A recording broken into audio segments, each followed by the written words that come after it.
केसरिया से मन जोगी हुआ रे, दिल झूमे देखो मतवारा हुआ रे, केसरिया से मन जोगी हुआ। हर पल मनाओ केसरी त्योहार।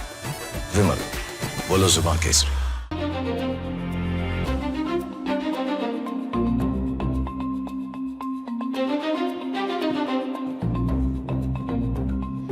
नमस्कार, आप देख रहे हैं टाइम्स नाउ नव भारत। 8:50 हो चुके हैं और न्यूज की पाठशाला में आप सबका स्वागत है। पाठशाला में आज आपके साथ मैं हूं ज्योति मिश्रा। तो सबसे पहले आपको बता दूं कि पाठशाला में आज क्या क्या खास है और कौन कौन से सब्जेक्ट्स पर क्लास लगने वाली है। तो पाठशाला में राजनीति की पहली क्लास, सनातन मुर्दाबाद, टीपू जिंदाबाद। तो ये है इनसाइड स्टोरी। राहुल के एंटी सनातन पॉलिटिक्स को बूस्टर डोज मिल गया है।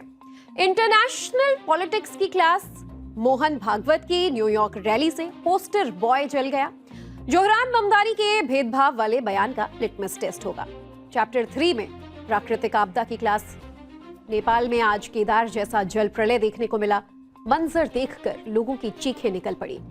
वो ग्लेशियर झील जिसने तिब्बत से नेपाल तक सर्वनाश कर दिया। साइंस के चैप्टर में हम आपको आज की चौथी क्लास में बताएंगे 13,000 की फीट की ऊंचाई पर बिजली बनाने की अद्भुत तकनीक, आसमान में पावर स्टेशन की हैरान करने वाली तस्वीर, और आखिर में होगा हमारा स्पेशल सेगमेंट जिसमें आपको दिखाएंगे भगवान विष्णु की वो लकड़ी की मूर्ति जो सदियों से पानी में रहने के बाद भी बिल्कुल सुरक्षित है। कैसे, सोचा है कभी में? लेकिन चलिए सबसे पहले दिन भर का रिवीजन कर लेते हैं।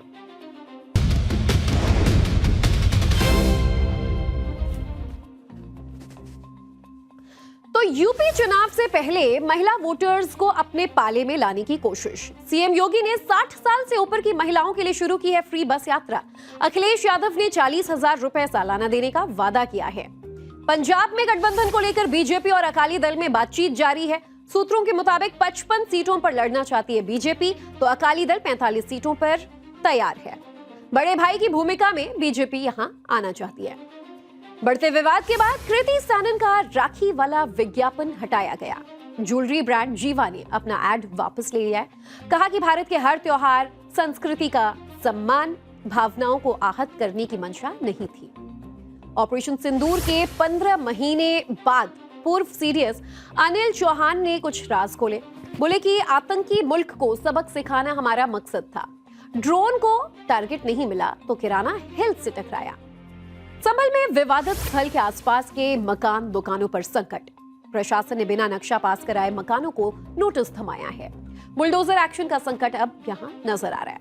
वहीं इस्लामाबाद के पीआईएमएस अस्पताल के शिशु वार्ड में आग लग गई। 14 नवजातों की मौत हुई। एसी कंप्रेसर फटने से आग लगी।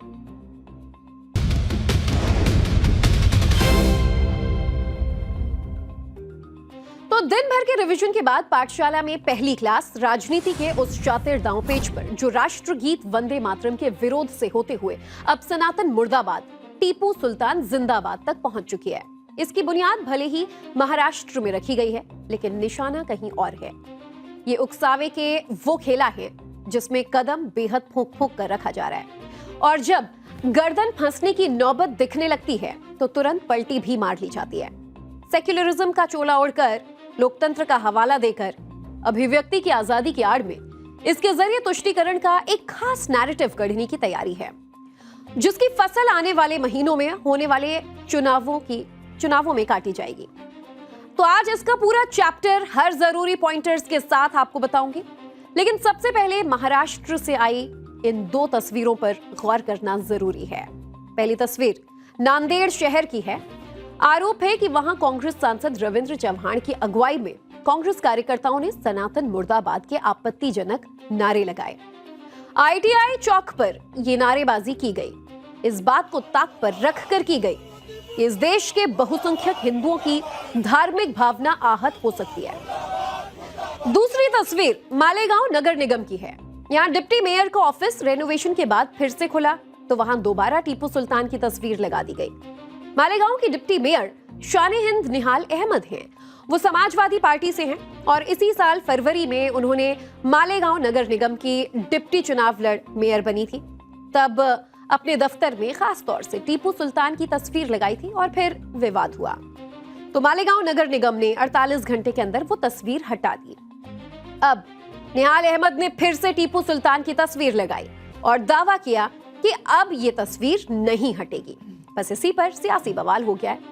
ताजा अपडेट ये है कि विवाद गरमाने पर निहाल अहमद के दफ्तर से फिर से टीपू सुल्तान की तस्वीर हटा दी गई। मालेगांव के एडिशनल एसपी की तरफ से ये जानकारी आई है। वहीं नांदेड़ के सनातन मुर्दाबाद वाले वायरल वीडियो पर एफआईआर दर्ज हो चुका है। बीजेपी ने कांग्रेस सांसद रविंद्र चौहान समेत 50 लोगों पर तुरंत कार्रवाई की मांग की है तो बचाव में रविंद्र चौहान ने विवादित नारेबाजी से पल्ला झाड़ लिया। उन्होंने कहा कि अब आंदोलन के दौरान कुछ कार्यकर्ताओं ने अनजाने में एक विशिष्ट धर्म के नाम पर गलत नारे लगा दिए। मैं इसका कतई समर्थन नहीं करता और जिन लोगों की भावनाएं आहत हुई हैं, मैं पार्टी प्रमुख के नाते उनसे सार्वजनिक माफी मांगता हूं। ये तुष्टीकरण का नया दाव है। पहले निशाना लगाओ, उकसाओ और फिर पलट जाओ, क्योंकि मैसेज जिसे देना है, जहां पहुंचाना है, वो तो हो गया, यानी मिशन अकम्प्लिश्ड। सनातन मुर्दाबाद, टीपू जिंदाबाद। और ये मैसेज तो महाराष्ट्र से निकलकर उत्तर प्रदेश, उत्तराखंड और फिर गुजरात तक पहुंच चुका है, जो उन 7 राज्यों में शामिल है जहां अगले साल विधानसभा चुनाव होने हैं और वहां की मुस्लिम आबादी कभी कांग्रेस की कोर वोटर रही है। यूपी में सपा का कोर वोट बैंक यही है। यूपी में कुल आबादी में 19% मुस्लिम वोट बैंक है, जो 140 से ज्यादा विधानसभा सीटों पर जीत हार को सीधे प्रभावित करता है, लगभग 30% सीटें। और उत्तराखंड में मुस्लिम आबादी 14% के आसपास है। 70 में से 16 सीटों पर मुस्लिम वोट बैंक यहां निर्णायक है, लगभग 22% सीटें हैं। और इसी तरह गुजरात में मुस्लिम आबादी 10% के करीब है। 182 सीटों में 34 विधानसभा सीटों पर मुस्लिम वोट बैंक निर्णायक है, लगभग 19% सीटें, 19% सीटें। आप सोचिए, क्योंकि इन राज्यों में चुनावी बिसात अभी से बिछना शुरू हो गई है, तो ऐसा लग रहा है वंदे मातरम पर अड़ियल रुख दिखाने वाली कांग्रेस और समाजवादी पार्टी एक कदम आगे बढ़ गई है। तुष्टीकरण वाला निशाना अब दूर से भी लगाया जा रहा है। तो नांदेड़ में सनातन मुर्दाबाद के नारे लगे, कांग्रेस की उस रैली में लगे जिसे उत्तराखंड में कांग्रेस अध्यक्ष मल्लिकार्जुन खड़गे के कथित अपमान के विरोध में आयोजित किया गया था। उत्तराखंड में 2027 के फरवरी-मार्च में विधानसभा चुनाव होना है और उसी कड़ी में खड़गे ने 8 अगस्त को हल्द्वानी में रामलीला मैदान में रैली की थी।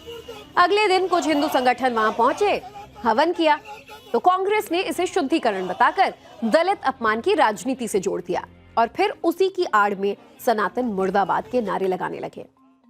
इसका विरोध करते हुए जब बीजेपी ने सवाल उठाया कि कांग्रेस सांसद रविंद्र चौहान को मिले वोट क्या सिर्फ एक धर्म विशेष के हैं, हिंदुओं के नहीं, तो इस सवाल पर उन्हें बैकफुट आना पड़ा। गर्दन फंस चुकी थी तो पलटी मारनी पड़ी। लेकिन टीपू सुल्तान के मुद्दे पर कांग्रेस को कोई गुरेज नहीं है। यहां वो इतिहास से लेकर सेक्युलरिज्म तक सबके तर्क गिनाने लगती है। देखिए, कांग्रेस विधायक अमीन पटेल टीपू सुल्तान की जिस हिस्ट्री की बात कह रहे हैं उसकी असलियत भी तथ्यों के साथ आगे मैं आपको बताऊंगी। लेकिन पहले एक सवाल, महाराष्ट्र में तो अभी से अगले 6 महीने तक कोई चुनाव नहीं है। वहां तो चुनाव आयोग अभी वोटर सत्यापन अभियान यानी कि एसआईआर चलाने में लगा हुआ है और ये अक्टूबर तक चलेगा। फिर कांग्रेस क्यों टीपू सुल्तान वाले विवाद को इतना हवा देने में लगी है, क्यों उसके समर्थन में बयानबाजी कर रही है? और जवाब भी सीधा है। उत्तर प्रदेश, उत्तराखंड, गुजरात से लेकर मणिपुर तक के चुनाव, जहां कांग्रेस की नैया पार लगाने के लिए मुस्लिम वोट बैंक का पाले में आना बहुत जरूरी है। यूपी में तो कांग्रेस समाजवादी पार्टी के साथ मिलकर चुनाव लड़ लेगी, इसका इशारा बहुत पहले से दिया भी जा रहा है। संसद में राहुल, अखिलेश और कांग्रेस सपा की ट्यूनिंग इसी अंदाज में दिखती है। राम मंदिर चढ़ावा चोरी विवाद से लेकर वंदे मातरम कानून के विरोध को इसी रणनीति के साथ आजमाया गया और अब इसमें टीपू सुल्तान की भी एंट्री करा दी गई। क्यों? या इसलिए कि अल्पसंख्यक वोट बैंक को डायरेक्ट मैसेज देना है? सपा की यूपी वाली चुनावी रणनीति को महाराष्ट्र से धार देनी है? तस्वीर तो वैसी ही बनती दिख रही है। तो ये महाराष्ट्र में कांग्रेस की सहयोगी शिवसेना यूबीटी कह रही है, सनातन मुर्दाबाद की विवादित नारेबाजी से पिंड छुड़ाने के लिए कोई जुगाड़ नहीं था, तो इसीलिए वहां हिंदू वोटों का सवाल उठते सार्वजनिक माफी मांग ली गई। लेकिन टीपू सुल्तान के मुद्दे पर तो बचाव के लिए कई दलीलें आने लगी, जो तुष्टीकरण वाली पार्टियां सालों से आजमाती भी रही हैं। यहां अगर सवाल ये है कि मालेगांव में टीपू सुल्तान की फोटो क्या फिर अचानक लग गई, तो इसके जवाब में कर्नाटक में बने इसके बैकग्राउंड पर गौर करना जरूरी होगा। 23 अगस्त 2026 को कर्नाटक के चिकमंगलूर में टीपू सुल्तान के 40 फीट ऊंचे कटआउट्स का वीडियो वायरल हुआ। वीडियो के साथ हम पाकिस्तान के मुजाहिद वाला भड़काऊ गाना बजता सुन पाए थे। वीडियो को ईद ए मिलाद से जोड़कर बनाया गया था।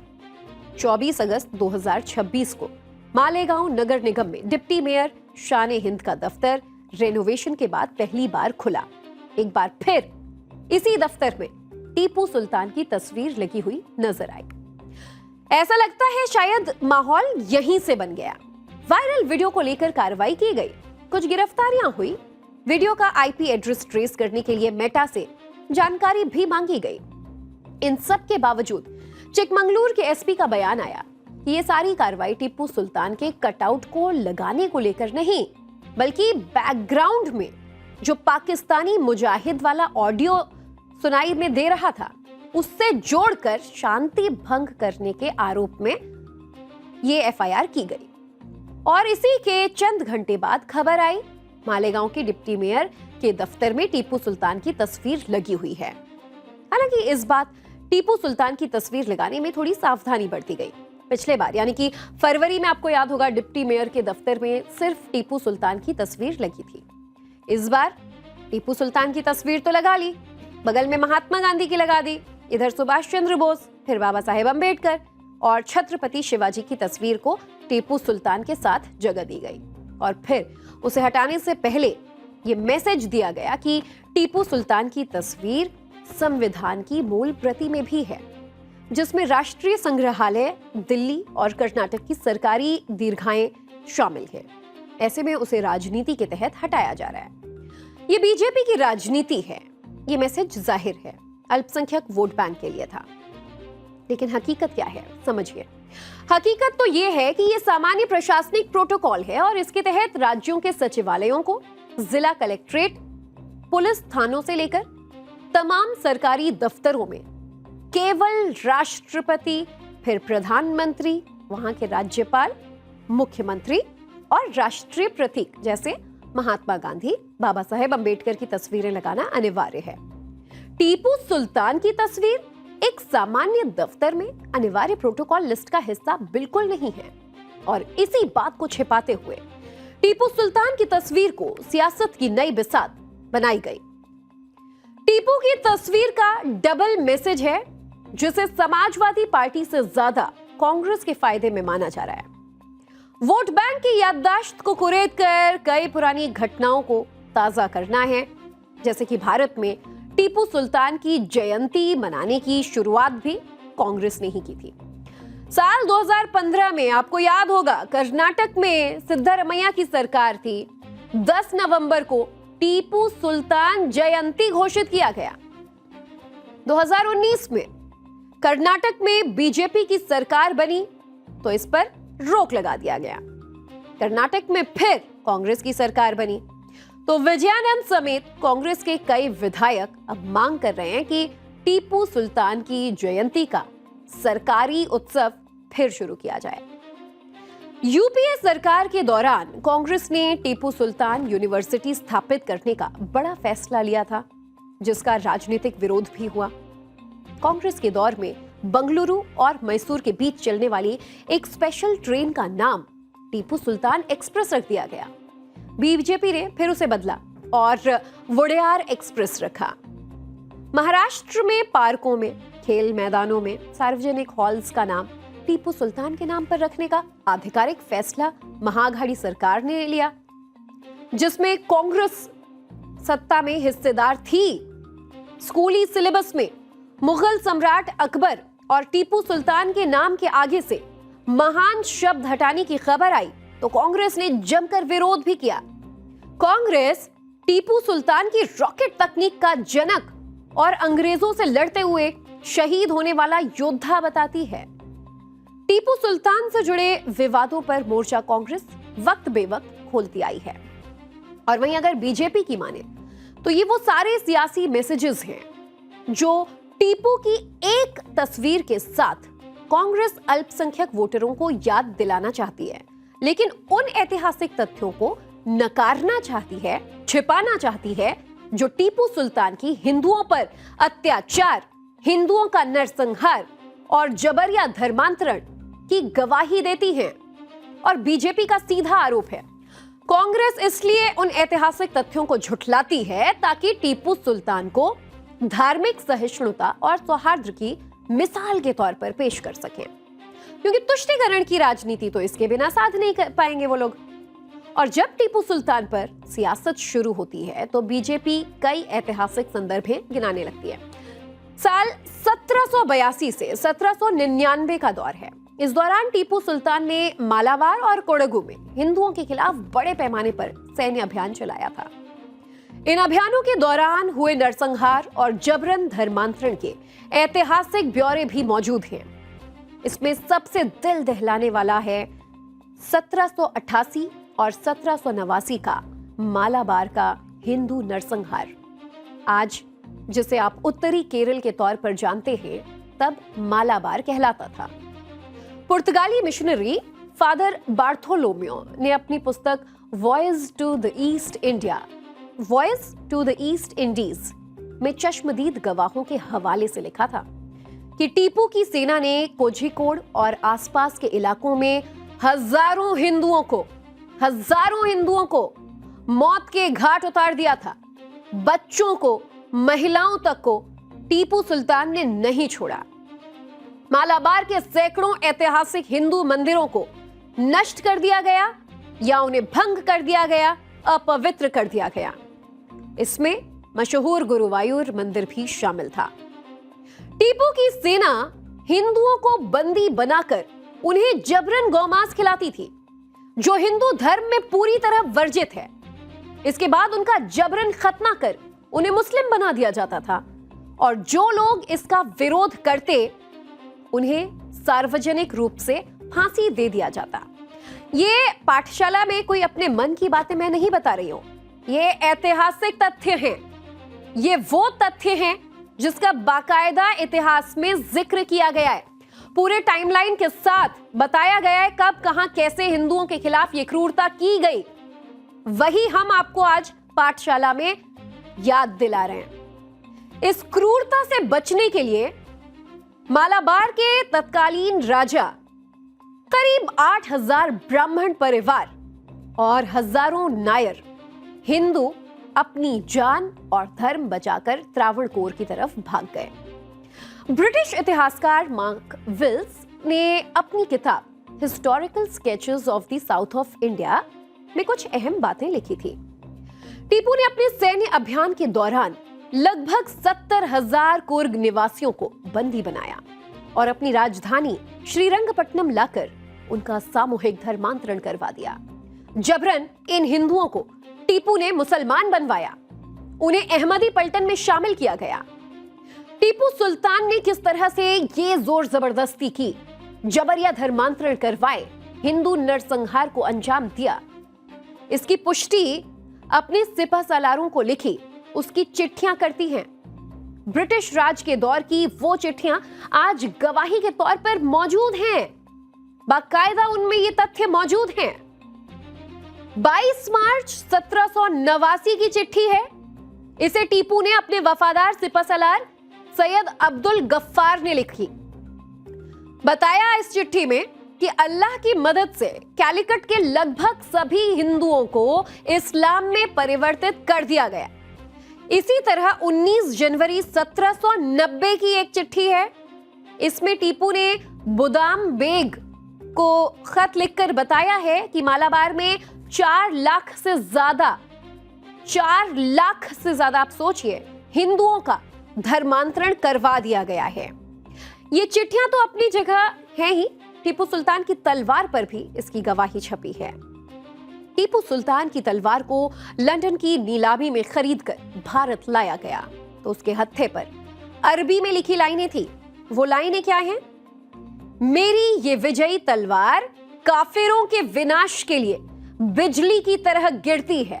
और काफिर कौन है आप समझ सकते हैं, यानी कि हिंदुओं के विनाश के लिए इस तलवार का इस्तेमाल टीपू ने किया था। और अभी जो स्क्रीन पर आप ये तस्वीर देख रहे हैं टीपू की, ये वही तलवार है।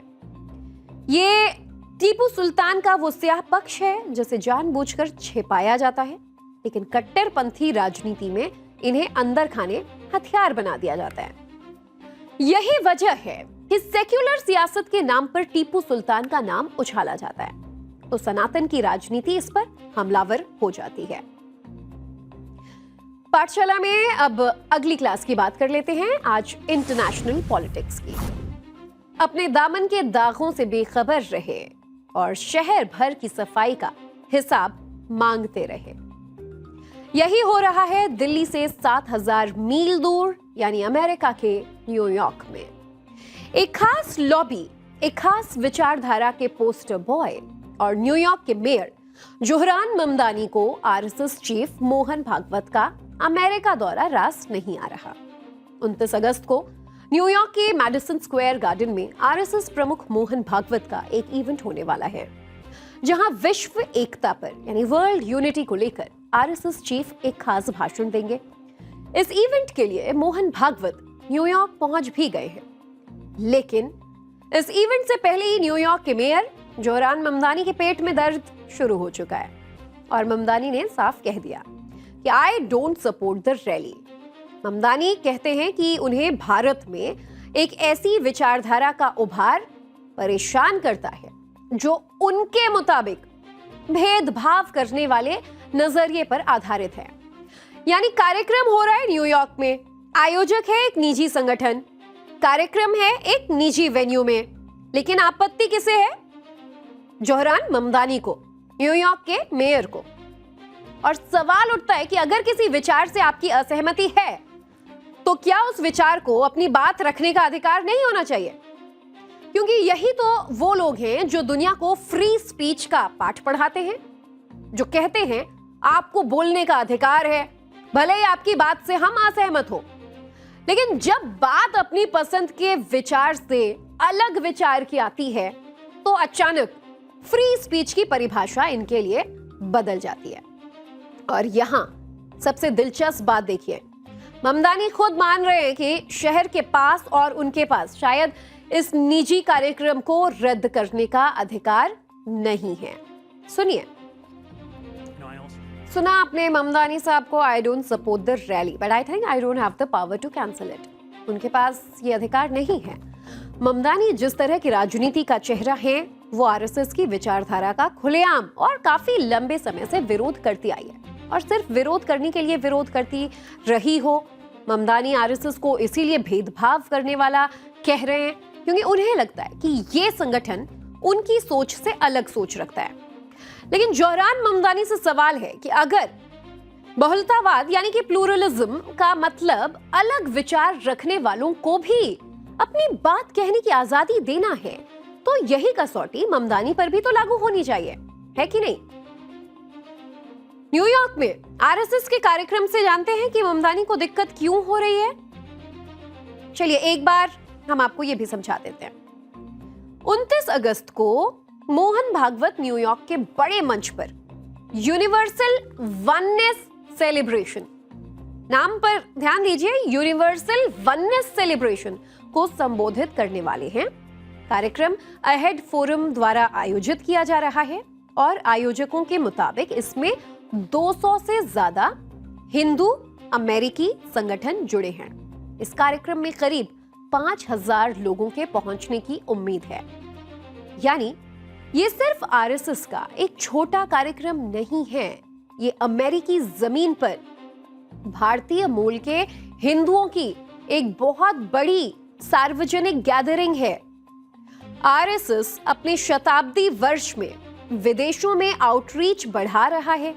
न्यूयॉर्क जैसा मंच इस आउटरीच को बहुत बड़ा मंच दे सकता है।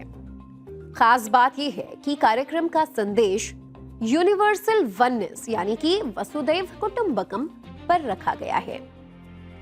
यानी आरएसएस को सिर्फ एक संगठन के तौर पर नहीं, बल्कि हिंदू अमेरिकी समुदाय, संस्कृति, सेवा और वैश्विक एकता से जुड़े मंच के तौर पर भी पेश करने की कोशिश में दिखाई देता है। और यही वो बात है जो आरएसएस के आलोचकों को परेशान कर रही है, क्योंकि उनके मुताबिक ऐसा मंच आरएसएस की अंतर्राष्ट्रीय इमेज को तो मजबूत कर देगा।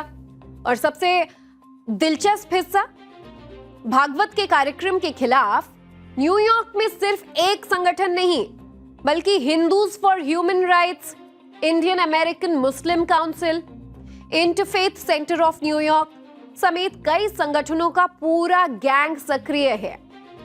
इन संगठनों ने सिटी हॉल के बाहर प्रेस कॉन्फ्रेंस कर कार्यक्रम का विरोध भी किया और वेन्यू से इसे कैंसिल करने की मांग भी की। इंडियन अमेरिकन मुस्लिम काउंसिल तो इससे एक कदम आगे जाकर अमेरिकी विदेश मंत्री से भागवत का वीजा डिनाई या फिर वीजा रिवोक करने की अपील भी कर चुका है। और अब तो इस पूरे इकोसिस्टम के चहेते चेहरे जोहरान ममदानी भी मैदान में कूद गए हैं। जो जोहरान ममदानी आज आरएसएस को भेदभाव करने वाला संगठन बता रहे हैं, उसकी हिस्ट्री ज्योग्राफी भी एक बार आपको चलिए बता देती हूं। ये वही जोहरान ममदानी हैं जो ग्लोबलाइज द इंतिफादा जैसे नारे की निंदा करने से बचते हैं। ये नारा क्या है आप समझ रहे हैं? ये वो नारा है जो यहूदियों को उन पर हुए जुल्मों की याद दिलाता है। ये नारा यहूदियों और इजरायलियों के खिलाफ हिंसक हमलों और आतंकवाद के आह्वान के तौर पर देखा जाता है। जब जोहरान ममदानी से पूछा जाता है कि आप क्या इस नारे के शब्दों के साथ हैं या खिलाफ, तो वो कहते हैं कि देखिए, मैं किसी शब्द को बैन करने के पक्ष में नहीं हूं। यानी जब अमेरिका में फिलिस्तीन समर्थक ये नारा कहते हैं तो जोहरान ममदानी एक पक्ष की ओर झुके हुए दिखाई देते हैं। तब उनका ये एकता अनेकता वाला ज्ञान सुनाई नहीं देता। ममदानी खुद डेमोक्रेटिक सोशलिस्ट हैं और डीएसए यानी कि डेमोक्रेटिक सोशलिस्ट्स ऑफ अमेरिका से जुड़े हुए भी रहे हैं। और इसी राजनीतिक इकोसिस्टम के कुछ लोगों और संगठनों पर यहूदियों से नफरत या उनके खिलाफ भेदभाव को लेकर गंभीर विवाद और आरोप तो लगते आए हैं। अभी और सुनिए, लिस्ट बहुत लंबी है। ममदानी उस महमूद खलील के समर्थन में भी खड़े दिखाई दिए जिस पर हमास समर्थक होने के आरोप लगे थे। महमूद खलील साल 2024 में कोलंबिया यूनिवर्सिटी में हुए फिलिस्तीन समर्थक और गाजा एकजुटता वाले प्रदर्शनों का चेहरा थे। इस प्रोटेस्ट के दौरान आरोप लगे कि वहां हमास के समर्थन वाला लिटरेचर बांटा गया और 2023 में इजराइल में हुए हमलों को सेलिब्रेट किया गया। ये वही हमास है जिसने 7 अक्टूबर 2023 को इजराइल में हमला कर लगभग 1200 लोगों को मार गिराया था। 2025 में अमेरिकी अधिकारियों ने महमूद खलील को हिरासत में लिया। उन पर अमेरिका की सुरक्षा के लिए खतरा होने के आरोप लगे। ममदानी ने इस गिरफ्तारी का विरोध किया, कहा कि उनके खलील के साथ खड़े होना जरूरी है क्योंकि वो न्यूयॉर्क के हैं। वाह, मतलब जिस हमास को अमेरिका आतंकी संगठन मानता है, उससे जुड़े होने के आरोप वाले व्यक्ति के साथ खड़े हो सकते हैं ममदानी, लेकिन आरएसएस उनके लिए भेदभाव करने वाला संगठन है। और तो और ये वही जोहरान ममदानी है जो खुलकर उमर खालिद का समर्थन करते हैं। वही उमर खालिद जिस पर 2020 के दिल्ली दंगे का मास्टरमाइंड होने का आरोप है और इस वक्त वो जेल में बंद है। मेयर पद की शपथ लेने के दौरान उमर खालिद के लिए हैंड रिटन नोट भेजा था इन्होंने। यानी हर बार चाहे अमेरिका हो चाहे भारत, ऐसा लगता है कि जैसे ममदानी कट्टरपंथियों के समर्थन में ही खड़े होते हैं। सो कॉल्ड लिबरल इकोसिस्टम के ममदानी राज दुलारे इसीलिए बने हुए हैं क्योंकि हर बार भारत की संस्कृति और भारत की सरकार के विरोध में खड़े हो जाते हैं। पीएम मोदी के विरोध में रटी रटाई बयानबाजी करते आए हैं। राम मंदिर के भूमि पूजन के दिन टाइम स्क्वायर पर कार्यक्रम के डिजिटल डिस्प्ले का विरोध करते हैं और इतना सब करने के बाद आरएसएस का विरोध करने लगते हैं। ये सेलेक्टिव विचार नहीं है तो फिर क्या है? देखिए, ज़ोहरान ममदानी को शायद पता नहीं है, लेकिन ये वो राष्ट्रीय स्वयंसेवक संघ है जो अमेरिका के 33 राज्यों में 186 शहरों में काम कर रहा है। अमेरिका में आरएसएस की कुल 267 शाखाएं हैं। ये वो आरएसएस है जिसने 1984 में मध्य मलेशिया में आई बाढ़ में राहत का काम किया, बचाव का काम किया। ये वो आरएसएस है जिसकी 1990 में फिंचली शाखा में मकर संक्रांति उत्सव में खुद यूके की प्रधानमंत्री मार्गरेट थैचर शामिल हुई थी। 7 अगस्त 1998 को नैरोबी, केन्या में अमेरिकी दूतावास पर आतंकियों ने बम से हमला किया जिसमें कई अमेरिकी और अफ्रीकी लोग मारे गए। नैरोबी के स्वयंसेवकों ने आग बुझाने और घायलों को अस्पताल पहुंचाने में मदद भी की। अप्रैल 2015 में नेपाल में आए भीषण भूकंप के तुरंत बाद स्थानीय स्वयंसेवक वहां पहुंचे, तुरंत बचाव कार्य शुरू किया। अमेरिका में 2017 में आए हरिकेन हावी तूफान के समय भी स्वयंसेवकों ने नावों की मदद से, ट्रकों की मदद से वहां के बाढ़ में फंसे परिवारों को सुरक्षित निकाला, बिना ये देखे कि उसमें अमेरिकी परिवार है, कहीं और का परिवार है, हिंदू है या किसी और धर्म का जुड़ा है।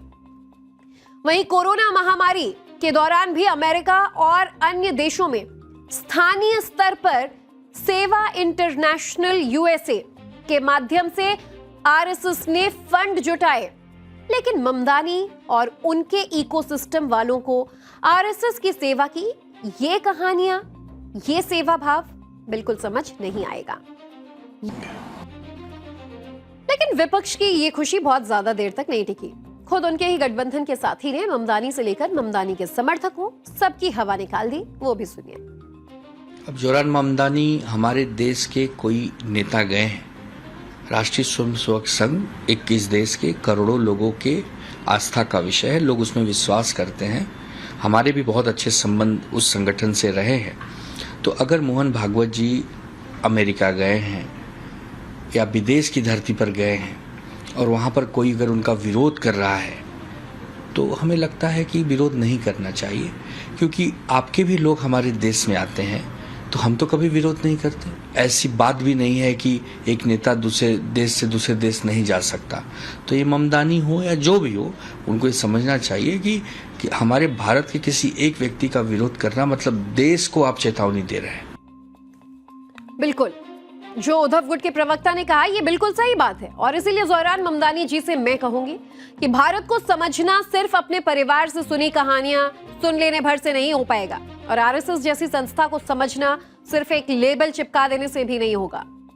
जिस संगठन के लाखों स्वयंसेवक जाति, धर्म, पंथ से ऊपर उठकर सेवा के काम में जुटे हैं, बाढ़, भूकंप, महामारी हो या कोई आपदा, वहां सवाल ये नहीं पूछा जाता कि आप किस मजहब से हैं। आप आरएसएस से असहमत हो सकते हैं, उसकी आलोचना कर सकते हैं, उसकी विचारधारा पर सवाल भी उठा सकते हैं, लेकिन न्यूयॉर्क के मेयर की कुर्सी पर बैठकर भारत को लोकतंत्र और सेक्युलरिज्म का सर्टिफिकेट बांटना, यह अधिकार ज़ोहरान साहब आपको किसने दिया? भारत को पाठ पढ़ाने से पहले अपनी एकता, अपनी बाहुल्यता की परीक्षा दीजिए, क्योंकि भारत को टॉलरेंस किसी से सीखने की जरूरत तो बिल्कुल नहीं है। भारत ने सदियों से दुनिया को सिखाया है कि असहमति के बावजूद साथ कैसे रहा जाता है। चलिए इसी के साथ अब पाठशाला के अगले चैप्टर में बढ़ते हैं, प्राकृतिक आपदा की क्लास। नेपाल में आज केदार जैसा जल प्रलय मंजर देखकर चीखें निकल पड़ी।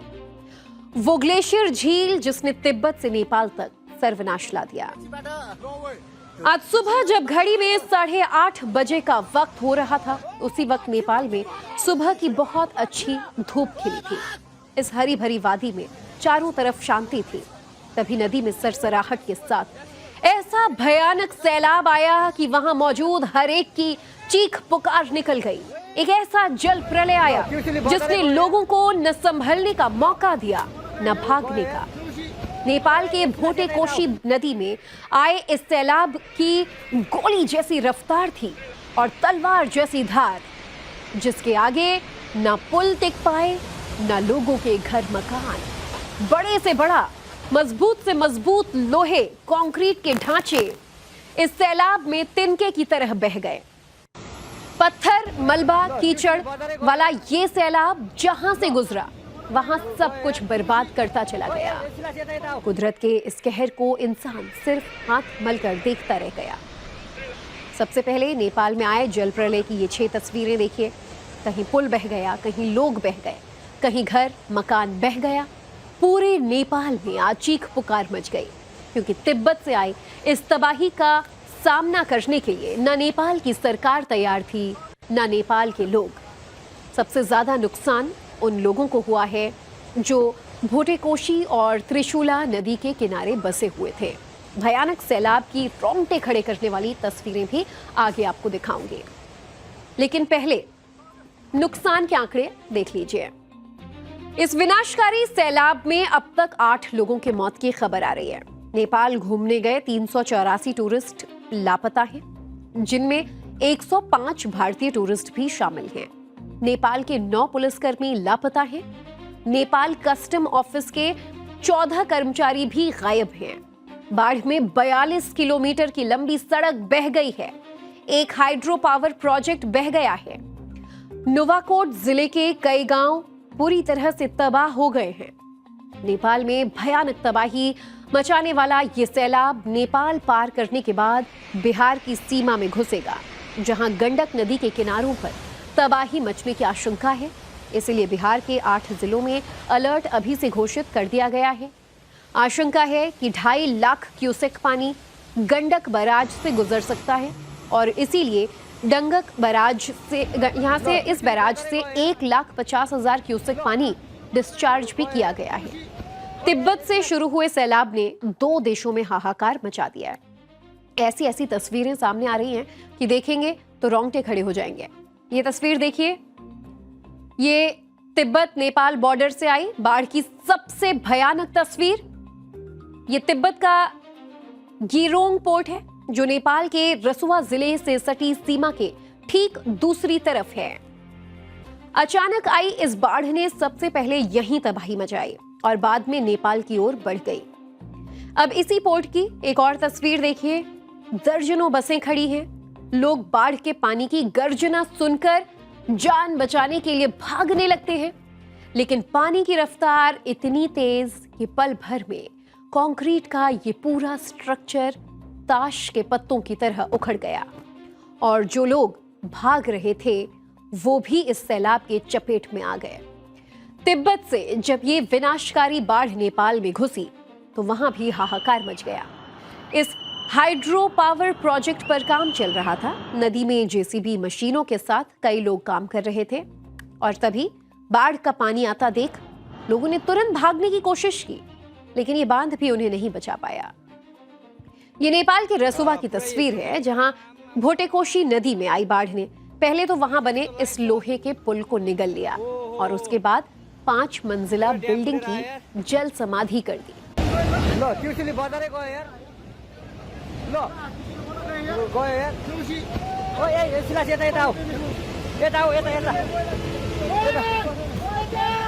तस्वीरें आपने देखी किस तरीके से बाढ़ के पानी की लहरें 8 से 10 मीटर ऊंची उठने लगी थी, यानी लहरों की ऊंचाई 3 मंजिला मकान के बराबर थी। ऐसे में नदी किनारे बने कई मकान और उसमें रह रहे लोगों पर अचानक ही कहर टूट पड़ा। और अब जो तस्वीर मैं आपको दिखाने जा रही हूं उसमें आप बाढ़ से मची तबाही का साफ अंदाजा लगा सकते हैं। एक तस्वीर बाढ़ से पहले की है, जब बाढ़ की पहली लहर भोटेकोशी नदी में आ रही थी और दूसरी तस्वीर बाढ़ का पानी गुजरने के बाद की है। दोनों तस्वीरों में अंतर देखिए, तबाही खुद दिख जाएगी। बाढ़ का पानी गुजरने के बाद हेलीकॉप्टर से उस इलाके का मुआयना किया गया, जिसकी तस्वीरें अभी हमने आपको दिखाई। इन तस्वीरों में देखिए कि कैसे पल भर में एक बस्ती खंडहर में तब्दील हो गई। ये सैलाब गुजरने के बाद की तस्वीर है।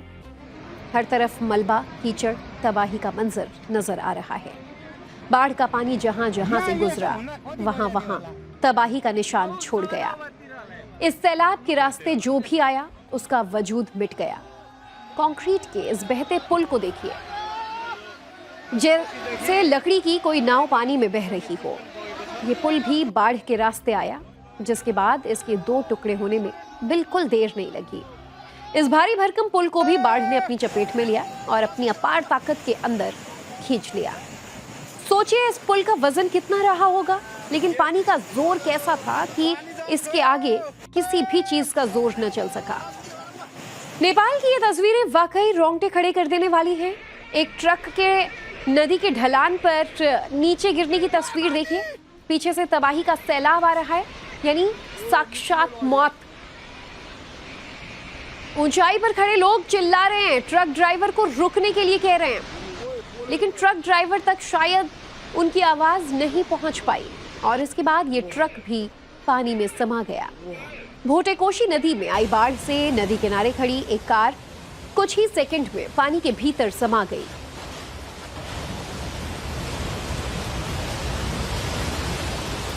कुदरत का सबसे ताकतवर औजार है पानी, और जब पानी अपने रौद्र रूप में आए तो रास्ते में फौलादी बांध को भी उखाड़ फेंकता है। नेपाल का ये हाइड्रो पावर प्रोजेक्ट कुछ ही मिनटों में गायब हो गया। तो आज जो भयानक मंजर नेपाल में दिखा, वैसा ही खौफनाक मंजर आज से ठीक 13 साल पहले 2013 में उत्तराखंड के केदार घाटी में दिखा था, जब केदार मंदिर के पीछे पहाड़ पर बनी ग्लेशियर झील फट गई थी और एक साथ लाखों क्यूसेक पानी केदार घाटी में जल प्रलय बनकर गुजरा। तब सैकड़ों लोगों को जान बचाने का मौका भी नहीं मिला। नेपाल में बाढ़ के पीछे भी एक ग्लेशियर झील फटने जैसा हादसा बताया जा रहा है।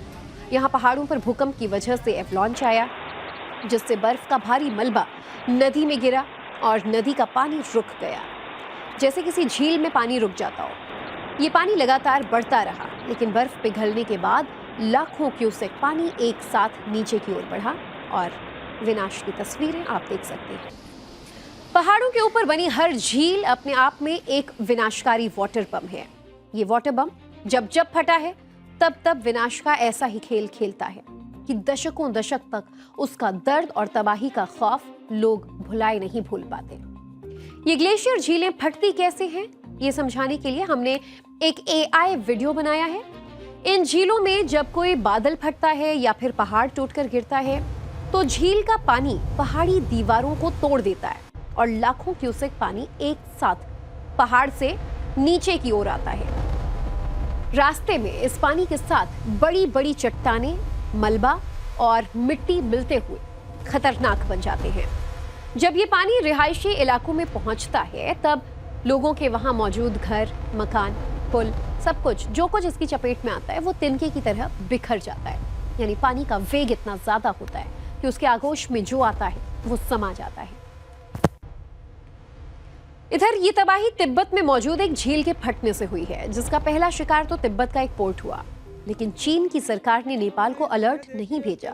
अगर चीन ने नेपाल को इस तबाही के नेपाल पहुंचने से पहले अलर्ट कर दिया होता तो शायद नेपाल में इतनी जानें नहीं जाती। लोग पहले ही नदियों के किनारों से सुरक्षित जगहों पर चले जाते, लेकिन चीन ने ऐसा नहीं किया और इससे नाराज नेपाल के फॉरेन अफेयर्स जर्नलिस्ट परशुराम काफले ने लिखा है कि नेपाल अपने पड़ोसियों की सुरक्षा से जुड़ी जायज चिंताओं का समाधान करता रहा है। हालांकि दुख के साथ ये कहना पड़ रहा है कि हमारे उत्तरी पड़ोसी ने हमें काफी नुकसान पहुंचाया है। इतनी बड़ी आपदा की पूर्व चेतावनी न मिलने के कारण हमें जान माल का भारी नुकसान उठाना पड़ा।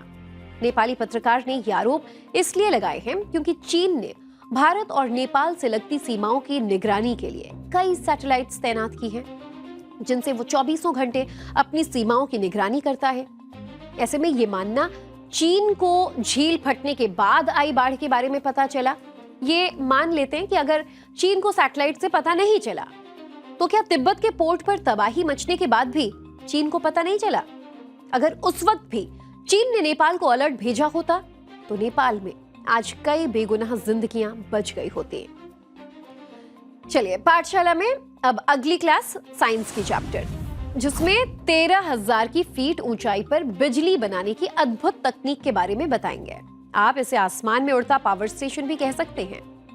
अब तक आपने आसमान में बिजली कड़कते हुए तो जरूर देखा होगा, जो अक्सर तबाही और नुकसान की वजह बनती है। लेकिन अब विज्ञान ने आसमान की हवाओं की इस ताकत को बिजली में कन्वर्ट करने का रास्ता खोज लिया है। ये कमाल चीन ने कर दिखाया, जिसमें ये एयरशिप 13,000 फीट की ऊंचाई पर जाता है, हवा में उड़ते हुए तेज हवाओं को इस्तेमाल कर बिजली तैयार करता है। और सबसे खास बात यह कि ये एयरशिप बिजली बनाने के साथ साथ जमीन पर सप्लाई भी करता है। यानी अब आसमान सिर्फ बादल और बारिश का ठिकाना नहीं, बल्कि भविष्य का पावर स्टेशन भी बन सकता है। और ऐसा दुनिया में पहली बार हुआ है जब इतनी ऊंचाई पर किसी एयरबोर्न विंड एनर्जी सिस्टम को उड़ाकर बिजली बनाई जा रही हो। इस प्रोटोटाइप क्राफ्ट का नाम S4000 रखा गया है। चीन में हुए टेस्ट के दौरान इसके ऊपर जाने, हवा में बिना हिले मेंटेन रखने, बिजली पैदा करने और सुरक्षित वापस लौटने के पूरे वर्क साइकिल को सफलतापूर्वक पूरा किया है। दुनिया भर के एनर्जी एक्सपर्ट इस प्रयोग को हाई एल्टीट्यूड विंड पावर तकनीक को एक कमर्शियल तौर पर इस्तेमाल करने में बड़ी क्रांति मान रहे हैं। दरअसल जमीन के मुकाबले इतनी ऊंचाई पर हवाएं ज्यादा तेजी से चलती हैं और लगातार चलती हैं। तो ऐसे में वैज्ञानिकों की कोशिश है कि इस हाई ऑल्टीट्यूड हवाओं की मेगा एनर्जी को बिजली में तब्दील कर दें। और ये तकनीक बड़े पैमाने पर भी कामयाब हो सकती है। आने वाले वक्त में बिजली बनाने के लिए सिर्फ जमीन पर टर्बाइन्स लगाने की जरूरत नहीं होगी। ऊंचे आसमान में उड़ते ये पावर स्टेशन भी बिजली पैदा कर पाएंगे। यानी भविष्य की बिजली की दौड़ में अगला पावर प्लांट शायद अब जमीन पर नहीं, आसमान में देखने को मिलेगा।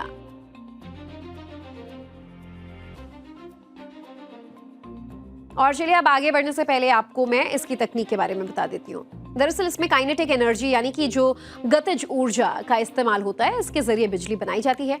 ये काम अब तक सिर्फ जमीन पर हो रहा था, लेकिन अब पहली बार आसमान में शुरू किया गया है। और इस प्रोटोटाइप एयरक्राफ्ट का नाम S4000 रखा गया है। ये 4,000 मीटर की ऊंचाई पर जाकर बिजली बना लेता है। इस एयरक्राफ्ट का आकार बोइंग 747 प्लेन के बराबर है। आसान भाषा में कहा जाए तो लगभग फुटबॉल के आधे ग्राउंड के बराबर। ये क्राफ्ट हीलियम गैस से उड़ता है, जिसमें लाइट वेट टर्बाइन्स लगाए गए हैं। हवा से जमीन तक बिजली लाने के लिए इसमें high voltage composite tether cables लगाई गई हैं। S4000 क्राफ्ट को बीजिंग के स्टार्टअप सोविस एनर्जी टेक्नोलॉजी ने एरोस्पेस इंफॉर्मेशन रिसर्च इंस्टीट्यूट के साथ मिलकर तैयार किया है। 2023 में बने इस स्टार्टअप ने अपने क्राफ्ट्स का नाम उनकी उड़ानों के हिसाब से, उनकी क्षमताओं के हिसाब से रखा। कंपनी को मार्च तक अपने पिछले मॉडल्स के लिए करीब 700 करोड़ रुपए के ऑर्डर्स मिल चुके हैं। इसमें पहले इस कंपनी को 1500 फिर 2000 मीटर की ऊंचाई पर उड़ने वाले एयरक्राफ्ट इसने बनाए थे। कंपनी का दावा है कि अगर क्राफ्ट को 9000 मीटर की ऊंचाई पर उड़ाया जाए तो ये साल में 8000 घंटे से ज्यादा समय तक काम कर सकता है। इस ऊंचाई पर बिजली उत्पादन की लागत महज लगभग 35 से 40 पैसे प्रति यूनिट आएगी। मौजूदा दौर में जमीन पर लगने वाली विंड टर्बाइन से बिजली की लागत 3 से 4 रुपए प्रति यूनिट बैठती है। तो अभी तक हवा से बिजली बनाने का काम जमीन पर बड़े बड़े विंड टर्बाइन्स, जिनकी तस्वीरें आप देख रहे हैं, इसके जरिए किया जाता था। भारत समेत दुनिया भर में बहुत से विंड फार्म्स मौजूद हैं, जहां सैकड़ों पवन चक्कियां लगातार हवा की ताकत को बिजली में कन्वर्ट करती हैं। लेकिन चीन की एयरबोर्न विंड एनर्जी सिस्टम इस पूरी तस्वीर को बदलने की कोशिश करती है। इसकी सबसे बड़ी वजह यह भी है कि ऊंचाई पर हवा का प्रेशर ज्यादा तेज होता है और लगातार वो प्रेशर बना रहता है। वहीं जमीन के पास हवा की रफ्तार पहाड़ों, इमारतों और दूसरे मौसमी रुकावटों की वजह से कभी कम कभी ज्यादा बदलती रहती है। लेकिन जैसे जैसे ऊंचाई बढ़ती है, हवाएं ज्यादा तेज हो जाती हैं और लगातार चलती रहती हैं और ऊंचाई पर ज्यादा डिस्टर्बेंसेस भी नहीं होते। और यही इस तकनीक की सबसे बड़ी ताकत है। ऊंचाई पर हवाएं 3 से 8 गुना तेज और लगातार चलती हैं। इसमें टर्बाइन से मिलने वाली ताकत हवा की रफ्तार के अनुपात में बढ़ती है। हवा की रफ्तार दोगुनी होने पर बिजली उत्पादन भी 8 गुना बढ़ जाता है। इस तकनीक के आने के बाद बड़े बड़े विंड फार्म्स के लिए हजारों एकड़ जमीन और विंड टर्बाइन लगाने की जरूरत नहीं पड़ेगी, जबकि इस तकनीक में सिर्फ एक ग्राउंड स्टेशन की जरूरत होती है। तमिलनाडु के कांचीपुरम में एक ऐसा चमत्कार छिपा है जो सुनकर आप हैरान रह जाएंगे। एक लकड़ी की मूर्ति जो 40 सालों तक पानी के अंदर रहती है, फिर भी खराब नहीं होती। यह अनोखा मंदिर है श्री वरदराज पेरुमल मंदिर, जिसे अथिगिरी भी कहा जाता है। इसका निर्माण 10वीं शताब्दी में चोल राजवंश ने शुरू किया था और बाद में विजयनगर साम्राज्य और पांड्य राजाओं ने इसे और भव्य बनाया। ये भगवान विष्णु के 108 सबसे पवित्र मंदिरों में से एक है। मंदिर में भगवान की मूर्ति गूलर के पेड़ की लकड़ी से बनी हुई है। ये भगवान विष्णु का अति वरदार स्वरूप है और इसे मंदिर के पवित्र तालाब में एक चांदी की पेटिका के अंदर डुबोकर रखा जाता है। सिर्फ 40 सालों में एक बार, वो भी सिर्फ 48 दिनों के लिए बाहर निकाला जाता है ताकि भक्त इनके दर्शन कर सकें। पिछली बार ये मूर्ति 2019 में बाहर आई थी और अब अगला दर्शन सीधा 2059 में होगा। अब आप कहेंगे कि पानी में इतने सालों तक रहने के बावजूद ये लकड़ी खराब कैसे नहीं होती? तो इसके पीछे है विज्ञान और परंपरा का अनोखा मेल। पहली बात, गूलर की लकड़ी पानी सोखने के बाद और भी ज्यादा मजबूत होती है। और दूसरी बात, मूर्ति को तालाब में रखने से पहले चंदन, केसर और खास जड़ी बूटियों के लेप से उसमें लगाया जाता है, जो एक सुरक्षा कवच का काम करता है। बैक्टीरिया, फंगस को लकड़ी तक पहुंचने नहीं देता। और तीसरी अहम वजह, पानी के अंदर बंद पेटिका में ऑक्सीजन की मात्रा बेहद कम होती है, जिसकी वजह से सूक्ष्म जीव भी पनप नहीं पाते हैं। ये सिर्फ एक धार्मिक मान्यता नहीं, बल्कि हमारे पूर्वजों की विज्ञान और वनस्पति ज्ञान की अद्भुत मिसाल है। तो चलिए, घंटी बज चुकी है। पाठशाला में मेरे साथ आज बस इतना ही। कल फिर मिलेंगे। कहाँ? केसरिया से मन जोगी हुआ रे, दिल झूमे देखो मतवारा हुआ रे। केसरिया से मन जोगी हुआ। हर पल मनाओ केसरी त्योहार। विमल, बोलो जुबान केसरी।